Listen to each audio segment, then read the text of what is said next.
যেই নেতা কর্মীরা তার উপরে এত ভরসা করত তাদেরকে খোলা মাঠে রেখে ভয়ে হেলিকপ্টারে করে দেশ ছেড়ে পালিয়েছে। কোন নির্দোষ মানুষ যেন কোনোভাবে এখন কারো মাধ্যমে অন্যায়ের শিকার না হয়। আমরা দেখেছি বিগত 16 বছরে আওয়ামী লীগ কিভাবে বিএনপি জামায়াত থেকে শুরু করে বাংলাদেশের অন্যান্য সকল রাজনৈতিক দলের নেতাকর্মীদেরকে মিথ্যা মামলা দিয়েছে, হয়রানি করেছে, জেল খাটিয়েছে, গুম করেছে, খুন করেছে, নির্যাতন করেছে, বাড়িতে থাকতে দেয় নাই, বউ বাচ্চা সহ বাড়ি ছাড়তে হয়েছে।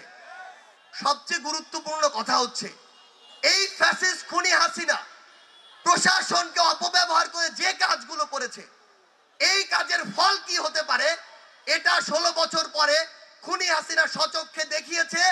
যেই নেতা কর্মীরা তার উপরে এত ভরসা করত তাদেরকে খোলা মাঠে রেখে ভয়ে হেলিকপ্টারে করে দেশ ছেড়ে পালিয়েছে। এখানে একটা গুরুত্বপূর্ণ শিক্ষা আছে, যে শিক্ষাটা আমাদের নিতে হবে। সেটি হচ্ছে এই একই কাজ যেন আমরা এখন থেকে আগামীতে না করি।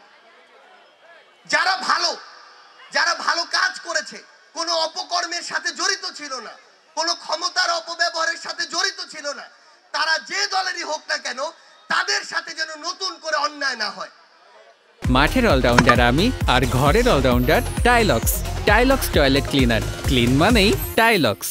আমরা আজকে থেকে যারা 2 বছর 3 বছর 5 বছর পরে ক্ষমতায় আসবে, কিংবা 10 বছর পরে 20 বছর পরে ক্ষমতা আসবে, তারা যদি একই কাজ করি তাহলে গ্রামের ভাষায় বলি এক দলের সাথে আরেক দলের এই কামড়া কামড়ি সারা জীবন চলতে থাকবে।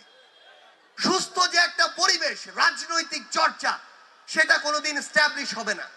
সেই জায়গা থেকে ওই ফ্যাসিস্ট খুনি হাসিনার কোনো দোষর যদি বিগত সময়ে অন্যায় করে থাকে, অত্যাচার করে থাকে, এরকম কোনো অপকর্মের সাথে জড়িত থাকে, তাদের আইনগতভাবে যে শাস্তি হওয়া উচিত সেই শাস্তিই যেন হয়। কিন্তু একইভাবে কোনো নির্দোষ মানুষ যেন কোনোভাবে এখন কারো মাধ্যমে অন্যায়ের শিকার না হয়। কারণ সৃষ্টিকর্তার, প্রকৃতির একটা ন্যাচারাল রিভেঞ্জ আছে, যেটা শেখ হাসিনা এখন পাচ্ছে। এই মেলাটির সাথে বাংলাদেশের মানুষের ইতিহাস এবং ঐতিহ্যের একটি মিল রয়েছে।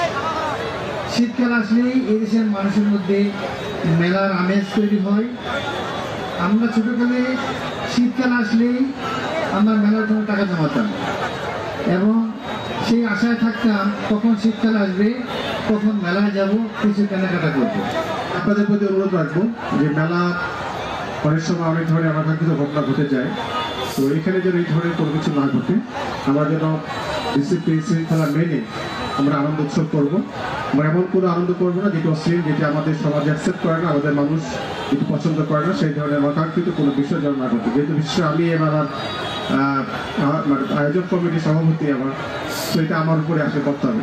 তারপর সবার প্রয়োজন থাকবে যেন সবাই মিলে সুশৃঙ্খলভাবে এই মেলা থেকে যেন আমরা সাফল্য মণ্ডিত করতে পারি।